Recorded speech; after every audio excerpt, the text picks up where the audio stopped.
হরিণ এক লাফে 23 হাত দৌড়ায়, বাঘ এক লাফে 22 হাত যেতে পারে। তাহলে অঙ্কের হিসাব মতো বাঘ কখনো হরিণকে ধরতে পারার কথা নয়, কিন্তু বাস্তবতা ভিন্ন। বাঘ সবসময় হরিণকে শিকার করে খেয়ে ফেলে। কিভাবে সম্ভব বলেন তো? হরিণ যখন এক লাফ দেয়, এক লাফ দেওয়ার পর সে পিছনে ফিরে তাকায় বাঘ তার পিছে কতটুকু এসেছে।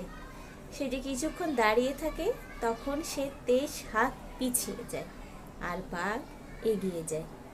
এই পিছনে ফিরে তাকানোটাই হচ্ছে হরিণের সবচেয়ে বড় ভুল, যার ফলে বাঘ তাকে ধরে ফেলে এবং খেয়ে ফেলে। আমাদের জীবনটা না ঠিক এমনই।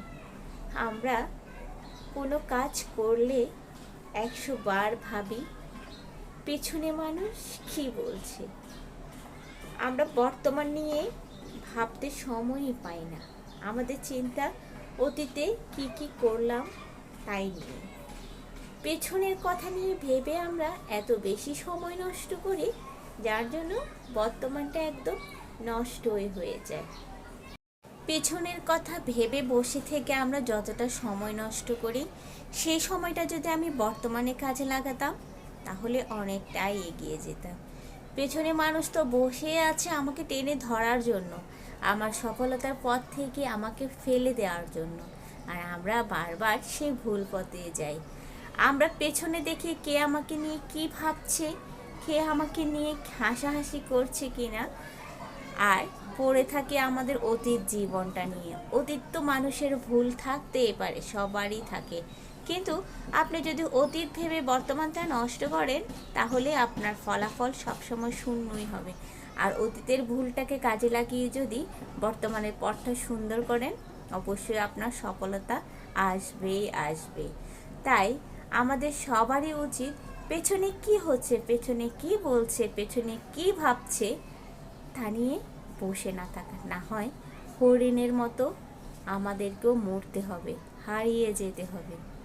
হ্যাঁ, কারণ হেরে যাওয়ার গল্প কেউ শুনে না, সবাই জানতে চায় সফলতার গল্প। আপনি কি দেখেছেন কোনো হেরে যাওয়া সৈনিকের গল্প কেউ শুনেছে? শুনেনি। হ্যাঁ, কতবার হেরে আপনি জিতেছেন সেটা সবাই শুনতে চাইবে, কিন্তু হেরে গিয়ে আপনি মরে গেছেন সেই গল্প কেউ শুনতে চাইবে না।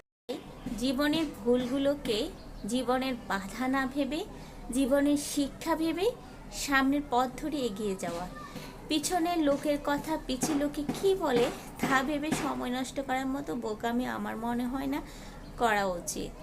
মানুষের কাজ মানুষ করবে, আপনার কাজটা আপনি করুন।